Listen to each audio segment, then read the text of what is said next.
যেদিন বিপত্তি হয়েছিল সেদিন কার্নিভ্যাল ছিল, যে কোনো বিপত্তি হলে 48 ঘন্টা সময় দিতে হয়। সেদিন ওনার গেস্ট ছিল, ফরেন গেস্ট ছিল, এইসব অজুহাতমূলক কথা বলছেন।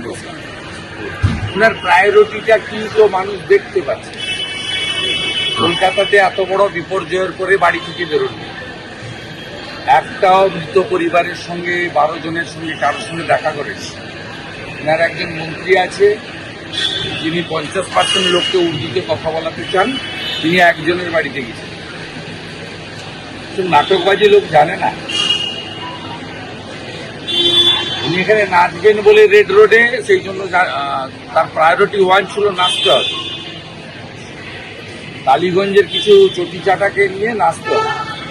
কিছুজনকে জোর করে এনেছে, আর কিছুজন সেবা নিতে উচ্ছিষ্ট গ্রহণ করতে এসেছে।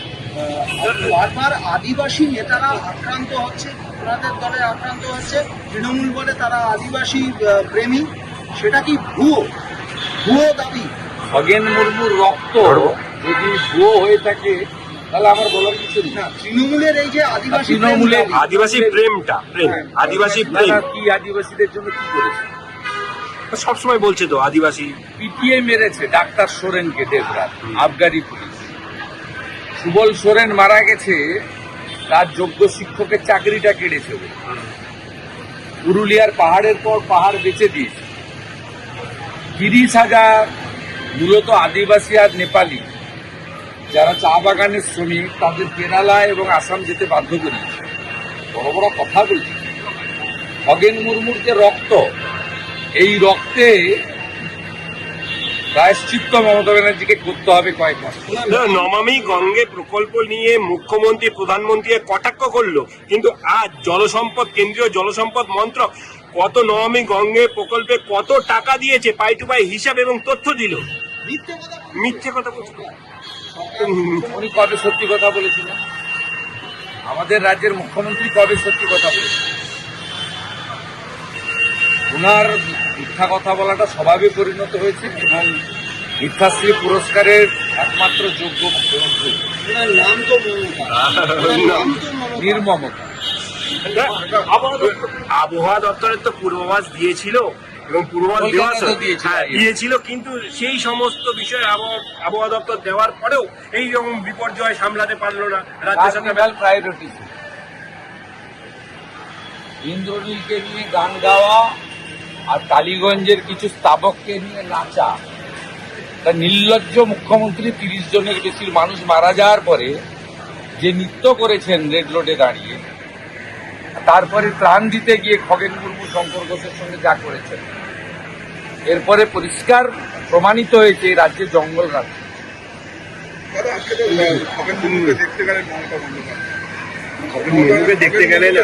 তার উত্তর আমি হসপিটালের সামনে দাঁড়িয়ে দিয়েছি। ওনার এখানে হাড় ফ্র্যাকচার হয়েছে, আজকে স্ক্যান রিপোর্টে। ওনাকে 4 সপ্তাহ ওখানে রাখতে হবে হসপিটালে। ডাক্তাররা 6 সপ্তাহ টাইম নিয়েছে। যদি না করতে পারেন ট্রিটমেন্ট করে, তাহলে এখানে অপারেশন করতে হবে। আর উনি কি বলেছেন জানেন? খগেন মুর্মুকে লাগলো কি করে? গোটা পৃথিবীর লোক দেখলো যে কারা মারল। বাংলাদেশের রোহিঙ্গার বাংলাদেশি মুসলমান যারা কোচবিহারে আমার উপর মেরেছিল, SIR এদের সবার নাম বাদ যাবে, এদের সমস্ত নাম বাদ যাবে। এরা ভারতীয় নয়। আর কালকে কলকাতা হাইকোর্টে পুলিশ ইনঅ্যাকশনের ভ্যাকেশন বেঞ্চে মামলা হচ্ছে। ST কমিশন কগনিজেন্স নিয়েছে। আর রাজীব কুমার আর জলপাইগুড়ির SP ব্যাগ গুছিয়ে রাখো, স্পিকার ওম বিড়লা ওদেরকে টেনে নিয়ে যাবে এখান থেকে দিল্লিতে খুব তাড়াতাড়ি। খগেন মুর্মুর কেস, শঙ্কর ঘোষের কেস আমরা ছাড়বো না, একদম নিশ্চিন্ত থাকবো। কোচবিহারের কেসেও 7 জনকে জেল খাটিয়েছি, 2 জন লোকও খাটাবো, আর এ কেসেও কাউকে ছাড়বো না, আপনি নিশ্চিন্ত থাকবেন। এখনো ধরা পড়লো না, কেউ গ্রেপ্তার হলো। ধরা পড়বে কেন? বাহবা দিয়েছেন মুখ্যমন্ত্রী বাহবা দিয়েছেন।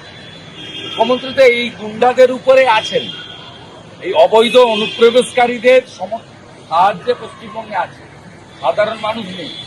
SIR হওয়ার পরে যে নির্বাচন হবে, সেই নির্বাচনে দেখবেন এদের খুঁজে পাওয়া যাবে এবং 1 কোটি ভুয়া ভোটারের নাম বাদ যাবে। যার 99 লক্ষ মমতা ব্যানার্জিকে ভোট দিয়ে জিতিয়েছে। আজকে নির্বাচন কমিশনের 4 জন প্রতিনিধি ডেপুটি ইলেকশন কমিশনার কিছুক্ষণ পরে পরেই নামবে। কালকে সিইও অফিসে ডিইও দের সঙ্গে বৈঠক আছে। এসআইআর তো বলতে গেলে হতেই চলেছে। সম্ভবত কালকে সুপ্রিম কোর্টে একটা ডেট আছে 8 তারিখ। তারপরে গোটা ভারতবর্ষে এসআইআর হওয়া উচিত এবং এসআইআর হওয়া হবে এবং যে কোনো নির্বাচনের আগে বড় ইলেকটোরাল রোল রিভিশন হয়। বিহারের ক্ষেত্র হয়েছে, পশ্চিমবঙ্গে এপ্রিলে নির্বাচন আছে, তাই এখানেও এটা হবে, এটা স্বাভাবিক, এটা মমতা ব্যানার্জির ইচ্ছায় হবে না।